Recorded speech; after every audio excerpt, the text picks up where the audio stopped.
우리 내만복과 밀접하게 같이 활동하고 있는 단체이자 노년유니온의 고현종 사무처장님을 모시고 지난 1년 동안 내만복을 어떻게 바라보셨는지 먼저 말씀 듣도록 하겠습니다.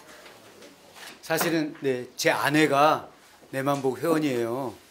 그 위임장을 저한테 줘야 되는데 보니까 사무국장이나 위원장님이나 누구한테 이렇게 위임하게끔 돼 있는 것 같아요.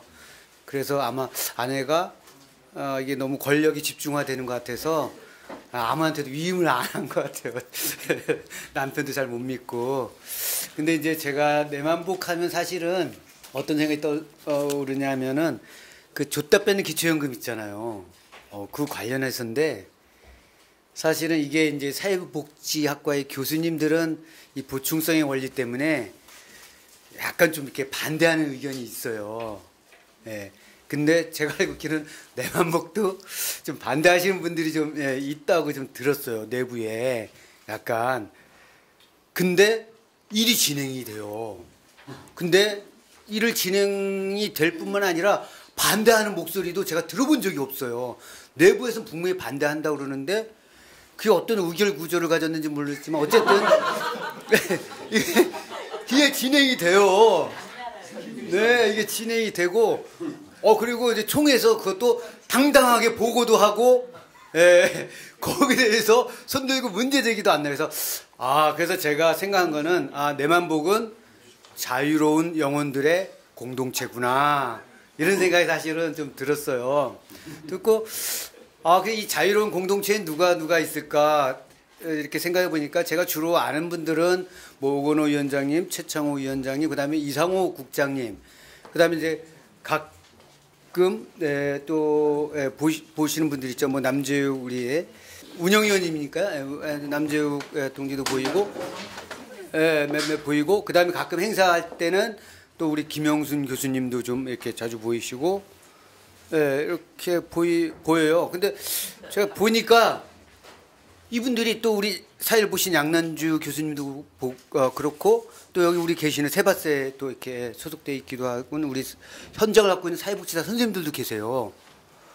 저는 이렇게 현장을 갖고 계신 분이 너무 많은 거예요.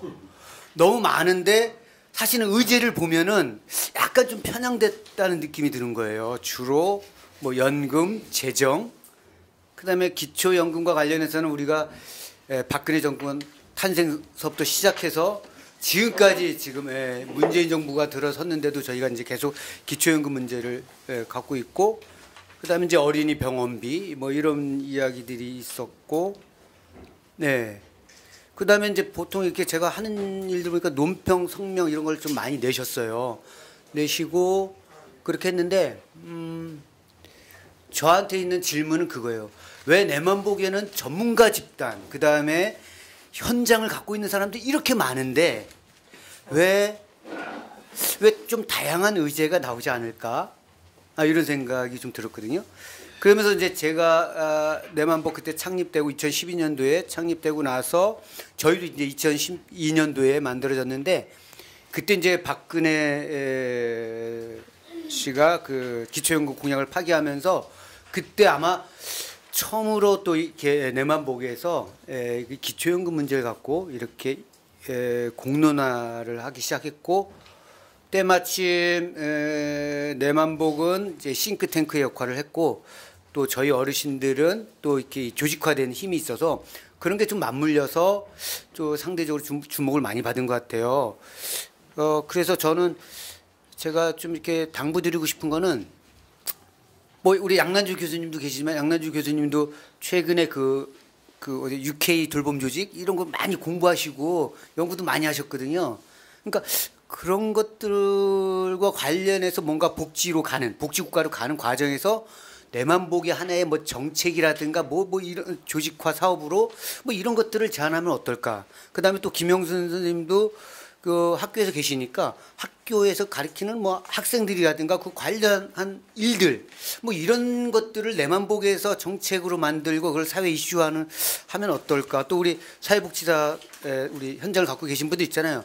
그분이 뭐 장애인 복지관이든 종합사회복지관이든 그쪽에서 또 일하면서 여러 가지 느끼는 어려움들 이런 것들을 또 이렇게 내만복이 또 회원들과 소통하면서 만들면 어떨까? 우리 또 최은희 선생님 계시지만 최은희 선생님 지역에 또 약국을 하시잖아요.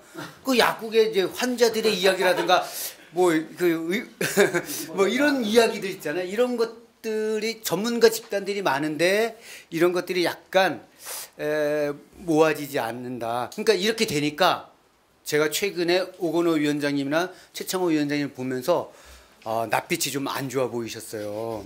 왜냐면 이제 이 지도부가 새롭게 나타나야 되는데 이게 세대 교체가 안 되면서 본인들도 이제 한 6년 하시다 보니까 좀 생계에 좀 위협이 많이 가시는 것 같아요. 그래서 전에는 이렇게 밥도 많이 먹자 이런데 요즘은 밥 먹자 얘기는 안 하시고 커피를 마시자 주로 이렇게 얘기하고 커피집 가면 주로 이제 아메리카노로 먹게 되는 저도 이런 그래서 그 지도부들 그러면 이런 과정에서 결국은 이 지도력이 좀 만들어지지 않을까 이런 생각도 있고 또 하나의 방법으로는 저는 이런 생각을 해요.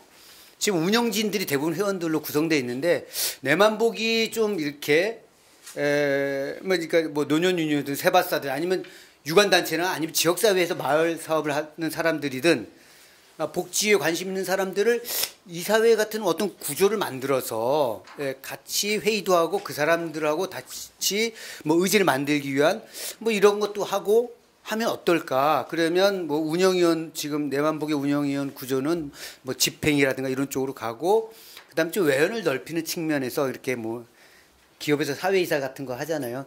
그런 식으로 이렇게 좀 하면은 그 안에서 뭔가 지도력도 새롭게 구성되지 않을까? 그냥 제 생각에 이런 상상력을 좀 가져보고요. 그래서 저는 내만복 굉장히 지금 6년 동안 한 일이 너무 많아요.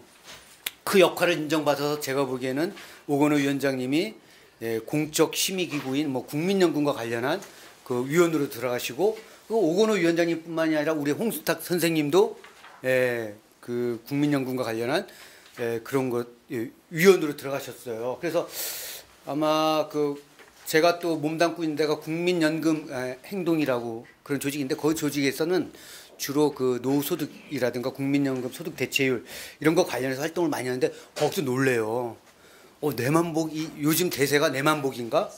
왜냐하면 그 조직에서도 국민연금 공적 심의위원회는 대표 자격으로 뭐 한 명 아니면 못 들어가기도 하고 그냥 추천 권한 정도만 갔는데 내만복은 벌써 2명이나 들어가서 그분들이 대세가 내만복인 것 같다 이런 얘기를 많이 해요. 그래서 저는 이 대세를 이어가기 위해서 내만복이 좀 더 회원들의 그 문제라든가 회원들이 갖고 있던 삶의 현장에서 나오는 이야기들을 어떻게 좀 이렇게 모아낼 거냐 그리고 그런 것들을 좀 이슈화시키는 방식으로 갔으면 좋겠다 이런 생각이 있고요. 또 하나는 복지 국가로 가기 위해서 사실은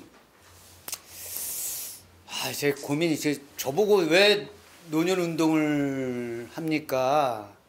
그게 가능성이 있어요? 그리고 또 어떤 제가 그 노인을 전공하신 교수님들하고 얘기해 보니까 그분들 다 얘기하는 게 노인을 변화시키지 말라고 그러셔요. 노인은 절대 안 변한다고. 그리고 우리 어르신들한테도 물어봤더니 노인은 안 변한대요. 진짜 자기네들은 살아보면 잘 안 변한대요. 그러면 이제 그걸 달리 얘기하면은 복지국가는 과연 가능한 건가? 내가 살아있는 동안에? 뭐 이런 질문하고도 좀 이렇게 연관 지어서 생각해 볼 수 있지 않을까 이런 고민인데요. 저는 가능하다고 생각하고 있고 노인들이 변한다. 그 다음에 우리 여기 계신 분들도 복지국가가 가능하다고 생각하시는 거잖아요. 그리고 그러니까 사실은 이 거칠고 아주 소중한 한 번뿐인 삶에 있어서 내가 진짜 이 일을 하겠다라고 이제 나서신 건데 여기 계신 분들이 서로 자기가 갖고 있는 그 현장의 이야기를 많이 이렇게 그 내만복 조직에다 이렇게 내놨으면 좋겠어요.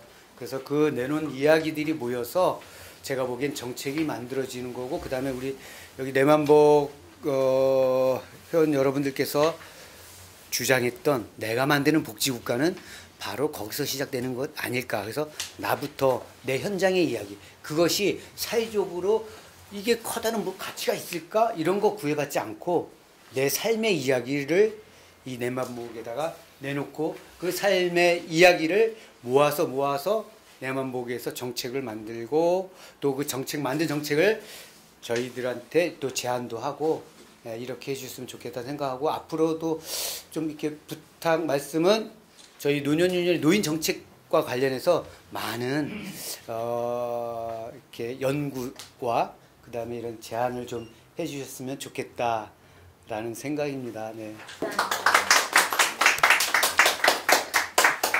서울시 사회복지사협회에서 복지국가 특위를 활동과 관계돼서 내만복에 제안하시고 싶은 내용이 있는데요. 그거를 좀 설명해 주시러 좀 나오시겠습니다. 네. 네, 안녕하세요. 서울시 사회복지사협회에서 복지국가 특위 간사 역할을 맡고 있는 유성원이라고 합니다. 총회는 처음 참석했고요. 내만복 회원 된 지도 사실은 그렇게 오래되진 않았습니다. 와서 되게 기쁘고요. 또 그냥 총회에서 잠깐 이 내용이 언급될 거라고 생각하고 왔는데 발언하라고 해가지고 당황했습니다. 복지국가 특위에서 지난 회의 때 이제 저희가 복지국가와 관련된 특강을 준비를 하다가 최근에 이슈가 물론 오래전부터 있었지만 헌법이 있잖아요. 헌법에 대해서 얘기를 나누다가 찾아봤습니다. 헌법에 보니까 제34조의 복지라는 단어가 딱 3번 나옵니다. 어떤 이제 헌법을 설명하는 곳에 보면은 대한민국이 복지국가를 주창하기 위해서 헌법이 그런 조문들을 담고 있다 이렇게 돼 있는데 정작 복지는 단어가 3번밖에 없어서 이건 뭐지라는 의문을 갖고 기획을 했고요. 그래서 저희가 복지국가 기획 특강 이거를 주제로 먼저 했다가 복지국가 좀 더 한 발짝 나아가서 헌법에 복지라는 단어가 더 들어가든지 아니면은 복지국가라는 말이 명시될 수 있도록 운동하는 것도 함께 하자. 그러려면 이런 운동을 하기 위해서는 저희 서울사회복지사협회 복지국가 특위에서는 혼자 하기에는 힘들 수 있고 또 연대로 인해서 더 힘을 발휘해야 되기 때문에 내가 만드는 복지국가 그리고 생활을 바꾸는 사회복지사 그다음에 서울복지시민연대 저희가 잘 연대하는 단체들이거든요. 이쪽에 제안을 해서 오늘 이 자리에 섰습니다. 그래서 동의하시는 분들이 많이 있으셨으면 좋겠습니다. 그래서 1차 이제 네트워크 TF 형식의 회의를 하면서 추후 같이 또 안내가 되지 않을까 생각을 합니다. 네, 감사합니다.